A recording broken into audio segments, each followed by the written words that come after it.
Baik, perkenalkan dengan saya Andini Sirkanawanda dari kelas 5 TI 7 dengan NIM 230241772. Saat ini saya akan membahas strategi dan tahapan dalam mengambil keputusan. Nah, presentasi ini bertujuan untuk memberikan pemahaman tentang bagaimana proses pengambilan keputusan dilakukan secara sistematis agar hasilnya lebih efektif. Nah, pengambilan keputusan adalah hal yang sangat penting, baik dalam kehidupan sehari-hari maupun di organisasi. Nah, proses ini bukan sekedar memilih satu opsi, tetapi melibatkan analisis, pertimbangan, dan evaluasi. Nah, dengan strategi yang tepat, kita bisa meminimalkan risiko dan meningkatkan efektivitas keputusan. Di sini juga terdapat poin-poin pentingnya, yaitu yang pertama, pengambilan keputusan adalah proses menentukan pilihan terbaik di antara berbagai alternatif. Yang kedua, keputusan yang tepat membantu organisasi maupun individu mencapai tujuan dengan efektif. Kemudian yang ketiga, dibutuhkan strategi dan tahapan sistematis agar keputusan lebih rasional dan terarah.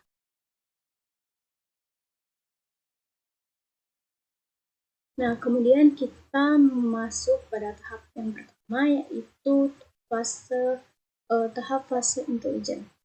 Yang dimana pada fase intelijen ini, kita mulai dengan mengidentifikasi masalah atau peluang yang muncul. Setelah itu, kita mengumpulkan data yang relevan dan menganalisis situasi dari berbagai sisi, baik internal maupun eksternal. Nah, tujuannya adalah untuk memahami kondisi sebelum melangkah lebih jauh. Kemudian kita masuk pada tahap fase perancangan. Nah, di tahap fase perancangan ini, kita mengembangkan beberapa alternatif solusi. Kemudian kita menentukan kriteria penilaian seperti biaya, manfaat, risiko, dan waktu. Nah, setelah itu, kita membuat model untuk membandingkan alternatif sehingga lebih mudah memilih solusi yang paling sesuai. Kemudian yang ketiga adalah fase pemilihan. Nah, di tahap pada fase pemilihan ini, setiap alternatif dievaluasi secara objektif menggunakan kriteria yang sudah ditentukan. Nah, kemudian keputusan akhir harus dipilih secara rasional, bukan berdasarkan intuisi atau bias. Jadi, tujuan utamanya adalah memilih solusi yang realistis dan memberikan dampak terbaik. Nah, kita masuk pada tahap implementasi. Nah, implementasi ini adalah tahap di mana keputusan dijalankan. Nah, ini melibatkan penyusunan rencana aksi yang jelas, pembagian tanggung jawab, serta sumber daya. Tanpa implementasi, keputusan hanya akan menjadi teori tanpa hasilnya. Di sini juga terdapat poin-poinnya. Yang pertama itu pelaksanaan keputusan, yang dimana mengubah keputusan menjadi tindakan nyata. Kemudian yang kedua, perencanaan aksi, yang dimana menyusun langkah-langkah rinci, termasuk siapa yang bertanggung jawab dan kapan dilakukan. Nah, kemudian yang ketiga itu pengalokasian sumber daya, yaitu memastikan ketersediaan tenaga kerja, dana, dan fasilitas. Nah, jadi tujuan utama implementasi ini memastikan keputusan yang diambil benar-benar dijalankan, bukan hanya berhenti pada wacana. Karena keputusan tanpa hasil nyata itu hanyalah teori semata.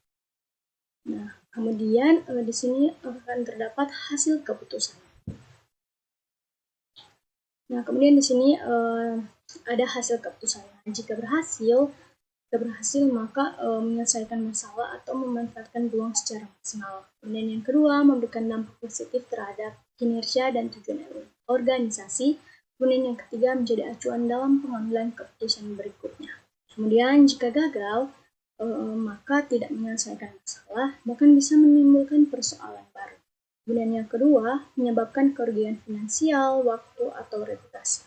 Namun tetap memberi pelajaran penting untuk perbaikan proses, karena setiap keputusan bisa sukses atau gagal.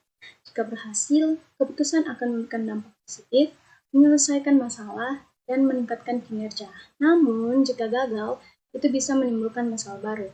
Meski begitu, kegagalan tetap berharga karena memberikan pelajaran untuk keputusan berikutnya. Jadi, jangan pernah takut untuk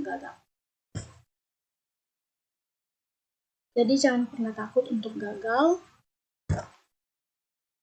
Jadi jangan pernah takut untuk gagal, karena tujuan utama hasil keputusan mengevaluasi hasil agar organisasi atau individu bisa belajar dari pengalaman.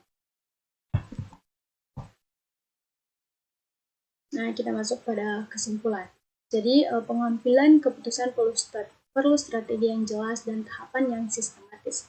Kemudian yang kedua, setiap fase saling mendukung agar keputusan lebih tepat dan terukur.